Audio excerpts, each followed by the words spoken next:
Hi friends, आज मकर संक्रांतीच्या सर्वांना हार्दिक शुभेच्छा। संक्रांत म्हणलं ना की खूप छान वाटतं। तर इथं मी चुड्या आणि पाटल्या बसून घेतलेल्या आहेत। तर आमच्याकडे ही अशी पद्धत असते चुड्या आणि पाटल्यांची। तर बांगड्याच्या मागे खूप मस्त दिसतात। तर तुमच्याकडे ही प्रथा आहे का की नाही हे कमेंट करून मला नक्की कळवा। तर मी नंतर खण वगैरे मांडणी केली, त्याची पूजा वगैरे केली आणि त्यासोबत पुरणपोळीचा नैवेद्य दाखवला। आज आमच्याकडे असा मेनू होता, पूर्ण पुरणपोळीचा स्वयंपाक होता।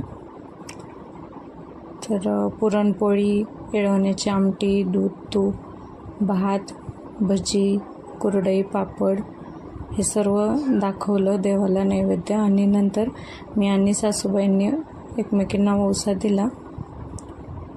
तर पूर्ण संक्रांतीचा व्हिडिओ पाहण्यासाठी डिस्क्रिप्शन बॉक्समध्ये मी लिंक सेंड केलेली आहे किंवा आपल्या चॅनलवरती तुम्ही सर्च करू शकता। तर चला पुढच्या व्हिडिओमध्ये भेटू। बाय।